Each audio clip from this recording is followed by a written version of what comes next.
Yes, so it don't read everywhere. Yes, it don't burst as residents are fleeing currently into the bushes as the unknown government has struck again. They have struck again on the government house and it don't read everywhere. Yes, my people, this is Exposed News TV. Without further ado, let us go into the details immediately.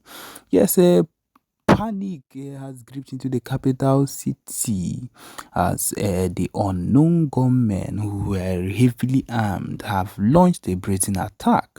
Yes, the assault, which took place in the early hours of the morning, has left residents in shock and in nearby communities fleeing into surrounding bushes, fearing for their lives. The attack, according to the eyewitnesses, involved a group of masked gunmen who stormed the house premises with high caliber weapons, engaging in prolonged gun battle with security personnel stationed at the facility. Explosions and heavy gunfire were reported, with several government buildings sustaining significant damage. Local residents in the surrounding neighborhoods of Owerri woke up to the sounds of gunfire and explosions, forcing many to flee their homes in terror.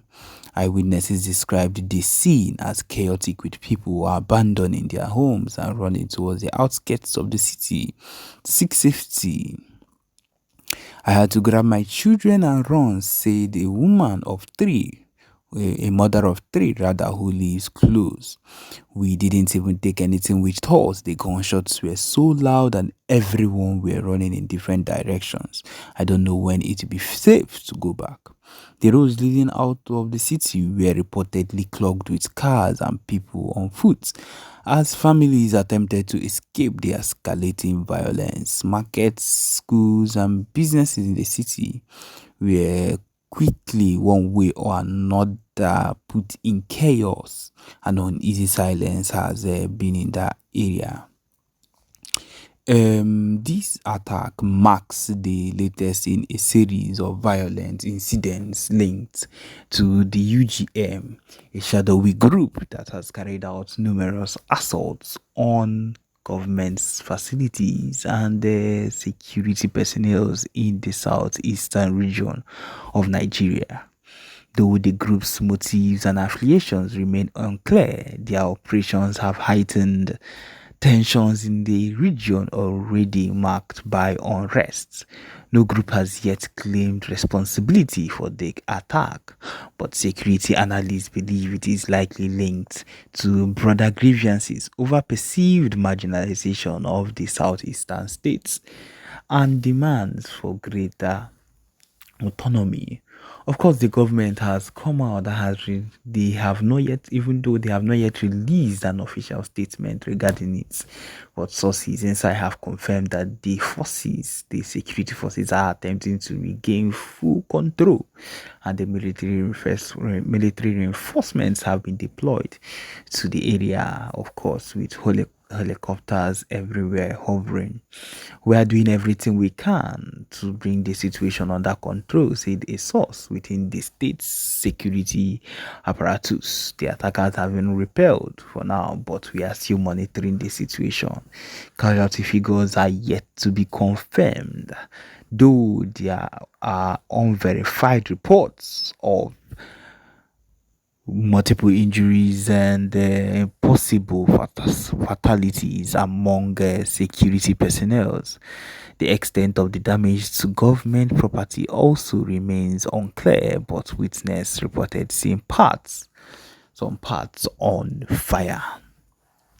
Of course, at this particular point, you would come to understand that there is rise in civilian safety security issues as a human rights groups and local organizations have expressed deep concern over the growing insecurity.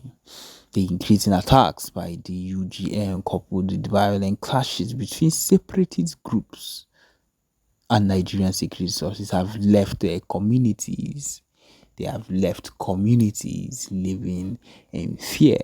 So my people, it is hot everywhere as we are talking, as we are saying it at the moment. Now so it be now so it is hot. And my people, if you're listening to us now, just know, good position. Those that have committed crimes that they can use to blackmail them, they have used these people to turn us upside down, and that is why we can't even have peace. We can't even get what we want at the appropriate time. If this is our state at this particular point, think about it in so many years coming. It means that we will be so oppressed and compressed in this nation that for anyone to even come out and say I am an Igbo person will be treated like people that are not human beings. And my people, it would be the first time that tribalism will be so strong that we will not be able to say that we will not come out proudly to say we are Igbos or we are so and so. My people, it is getting to that time. If you think it is not getting to that time, look at the place where we are now, right now. These are the things that were talked about in the old, that were talked about by our leaders earlier on. Ndi Igbo that were leaders, our Igbo leaders earlier on, that these are the things that will be happening. But of course, most times we did not believe, or people back then did not believe it. But look at it now, we have found ourselves in that same situation. And now we are lamenting, we are crying. But no, we are not going to stop. My people, I feel like this should just be an eye-opener to people to understand that we cannot we cannot dwell under the same people. We cannot dwell under their roof. Their roof is not a roof. Their roof, higa. We will surely, the sun will surely strike us if we say we are going to hide under them, because they are not interested in anything that concerns our business. They are only interested in anything that will benefit them, and they can use our resources. Ndibo, and they are interested in our resources, what we are able to do, how hard we are able to work to keep the country going, because they are all lazy people. Every single one of them very lazy. To see someone that is hardworking, or that would want to put in extra work as an Igbo person, as an Hausa person, or as a Fulani person, is very hard. And that is the truth of the matter. Which is why if you come to the JAMB lessons, or when you come to take JAMB and everything, if you come to Igbo people, they will carry their exam scores and exam cutoff mark and put it in 300, 350. 320, but then their own, if they manage to even get 90, they will pass them. Manage to get 100, that person might. That is what it is. This is clearly not fair. And then those people will be giving more better treatments than we ourselves, because that person is from the north, and they will take it from where they are in the north, from their schools in the north, and still bring it to the east, because someone that would still be getting around those low-level courses, low-level cutoff marks, will still be allowed, because they are trying to invade, they are trying to encroach into every system that concerns Igbo and Biafrans. This is their plan. Now, putting all this command. There was a time that Buhari came out and said the same thing, and the backlash was so much that, of course, it was not. Now, it's looking at it. It's happening the second time, should let you know that this thing is something they've had in mind. This thing is a plan that they've had right from time, to make sure that we bring these people down to their feet. We encroach into their land. We make sure that we take over their land. Imagine giving Fulanis a free land. They didn't even say free land in every place in Nigeria, in every place in Biafraland, in Abia State, in Ebonyi State, in Enugu State, in Owerri, in Imo State. My people, think about it. When these ones have land, it means that they can get a base of wherever that land is, use it to plan and invade, and do a whole lot of things. And that is the issue we keep having. These are the issues we keep having every single time. When these things are not treated properly, you see that we would always have issues. Issues upon issues upon issues upon issues.